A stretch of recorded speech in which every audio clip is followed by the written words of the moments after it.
So I am a domestic abuse survivor. It was awful, absolutely awful, with AI especially. You need to be human. Value's real. Leap and grow your wings on the way down. What was your biggest failure? Oh, yeah. Shelley Wilson, author of 20 plus books and mentor to female writers. You've said that your superpower is in getting people started rather than seeing them cross the finishing line. Why did you choose that versus the latter? So apparently it's a superpower that I didn't know I had. I love someone coming to me totally confused. They've got an idea, they've got their what. So then it's backtracking. Right, we know where the goal is. Now how are we going to piece this together? What value are we going to give? How are we going to split it up? And that's the bit I just love it. So I've got an idea. I found a theme as to why I've got that idea. Yeah. What's next? You're taking someone on a journey. So if you think about standing up on stage, for example, you kind of go on and you tell the audience, right, this is your problem. This is how you can solve it. And they come away with 3 takeaways. A book's no different. It's just you telling it in a written form rather than voicing it. So the next thing would be, what do you want the audience to take away? What do you want them to do? If you want them to work with you, then a lot of it is dangling the carrot, I like to say. So give them what they need, but not all of it. Because what you want them to do when they've read that goes, oh my God, I got so much value from this. I need that person. I need to work with them. I need to find them. I need to be in their world. So it's thinking about the value, what your goal is, and then tracing it back to what your FAQs are really. What do people want to know from you? How have you solved their problems? Case studies are brilliant. What are the similarities and differences between writing a book, writing for, say, LinkedIn, and a podcast as well? Oh God, that's brilliant. So they've all got value. And I think you find your space. So if you aren't a strong writer, podcasts are brilliant. You know, you can still write a script.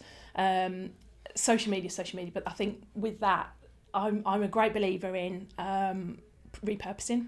So if you've got a book, you have got all the social media you need, you've got all the blog posts you need, you've got all the podcast scripts you need. You can take everything from that. So they've all got value depending on what you need. Podcast is part of that. You know, being a guest on podcasts is just as valuable as standing on a stage, because, well, probably more so because you're reaching a wider audience, aren't you, with podcasts? So they're all so interlinked, really. And it's where your strengths are. You know, I meet so many people who don't like writing. They're like, if you meet me, I'm like, oh, you want me to help you write a book? They're like, oh God, leave me alone.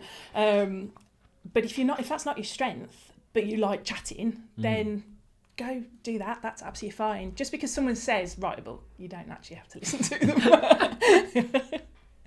Podcasting, writing a book, there are so many different options out there, and from that, so many podcasts, so many books. If I want to make something that really stands out in whichever format, what's the blueprint that I need to follow? That's you. Simple as that. That's your uniqueness, your story. There are a billion self-help books if you think about it that way, but your story, what you've done to get to where you are today, is unique to you. Nobody else has been through your experiences. Nobody's lived your life. So what you've got to remember is to put yourself into the story, into the words. But I can talk about maybe anxiety. When I had anxiety, I might be able to talk about when, I don't know, I threw myself down the stairs when I was 50 and broke my ankle, and how my menopause hit at the same time and I was evil to live with. That is relatable to every single middle-aged woman in the world. So it's finding those stories that will relate to your audience, and that's the unique bit in your book. So you're still talking about a topic that everybody talks about, but you're making it your own. To flip that question on you then, you mentioned a few stories, but how do your previous experiences link into the way that you've written and the way that you mentor female writers as well?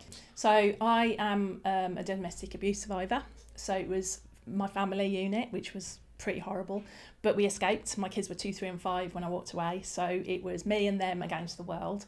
And it was awful, absolutely awful. But when you come out the other end, you look back, and what it taught me was amazing, that I'm resilient, that I'm like a phoenix from the ashes, that kind of thing. And then I got into young adult, which had never been a thing before as a genre. And I certainly wasn't a young adult, but it was like an escape. So this 32-year-old me suddenly got to read about being 16, 17 again.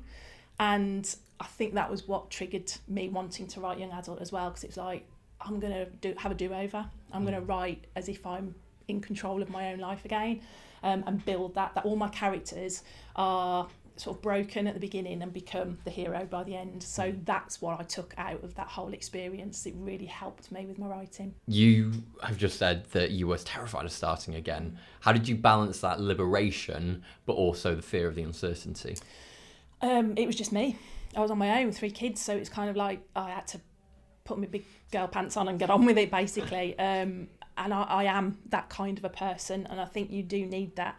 I'm not a victim mentality at all. I don't believe in that. I think we've all been through horrific stuff in our lives in varying degrees, and I think we can choose to use it as a boost, as a motivator. One thing that I also wanted to ask about, in 2012 you set yourself 12 monthly challenges. Yeah. Where did that come from, first of all? Oh my God. It's some stupid loopy idea I had one night, as you do. So I thought, I know what I'll do. I'll blog. Never blogged in my life before, so I was Googling it that night, like, how do you start a blog? And I thought, I know, I'll set myself 52 New Year's resolutions. That sounds like a good idea. And I just blogged about it, simple as that. It was just like, this is what I'm doing, set myself a challenge. If I didn't do it, I talked about the failures and why the challenges, and then if I did, obviously celebrated. What exactly did you learn from those failures, and how does one get back on the horse after, falling off? Yeah, I think with that, social media is a nightmare. It's great, but it's a nightmare for comparisonitis, isn't it? You look at everybody doing so much better than you, and you're like, oh my God, this is it, I'm failing. You're not at all, because they're putting their Insta life out there. I love talking about not doing it right and failing and getting it wrong and crying into my edits at 4 a.m. and all of that, because that's the honest truth, and I think we all need that. And with AI especially, you need to be human, and that's what people are looking for, that human element. But it's that realness that everybody needs. And failure's real. Challenges are real, they happen to all of us, and I think we need to talk about that more, personally. What was your biggest failure? Oh, yeah. My publisher closed in June, and all my books disappeared off all sales things. So I sat on a bench on holiday thinking, that's it, I've failed as an author. But it wasn't. It took me a while. I did have a bit of a spiral. But it took me a while to realise, no, actually, I can take back control. This is a good thing. Change is okay.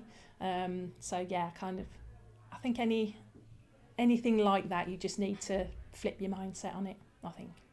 Flip your mindset to not toxic positivity, but to what have I learned from this challenge? What have I learned from this failure?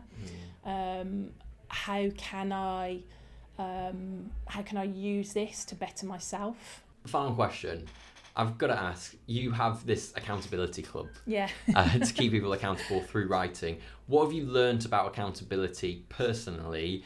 And if someone here is struggling to actually do the work, what would you say to them? Oh my God. There is an element of your willpower, of having to put yourself accountable.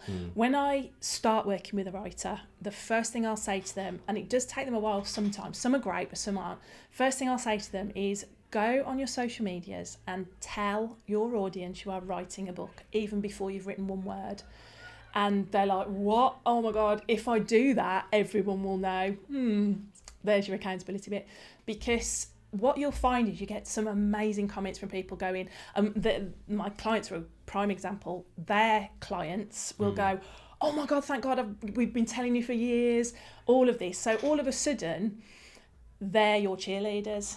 And they're the ones going, have you done that? Have you sorted that? Have you written that chapter? Shelley, we have a closing tradition on this podcast. Oh, God. Which is where the guest, regardless of who they are, answers this one question. Yeah. And that is, what is one message that you've never sent, but you wish everyone would receive? So it's leap and grow your wings on the way down. So for me, that's kind of what I'm doing with my publishing side of things, having to bring everything back down. I haven't got a clue what I'm doing, but I've jumped off the cliff anyway. And my wings are sprouting and I'm flapping like hell. But yeah, hopefully by the time I hit the floor, I'll know what I'm doing. So I think that's with writing a book as well. If you think you want to, don't think about it. Just jump. Just jump. And work it out on the way down. Well put. Yeah. Shelley, thanks so much for your time. I think you. the way that you've articulated your ideas, and not only how they relate to writing, but also to people wanting to start a business or just having to do stuff they're putting off for a while, it's absolutely inspirational. I think loads of people will have things that they can take away and they'll keep coming back for more. So thank you for being on. I appreciate it. Thank you so much for having me. This has been great.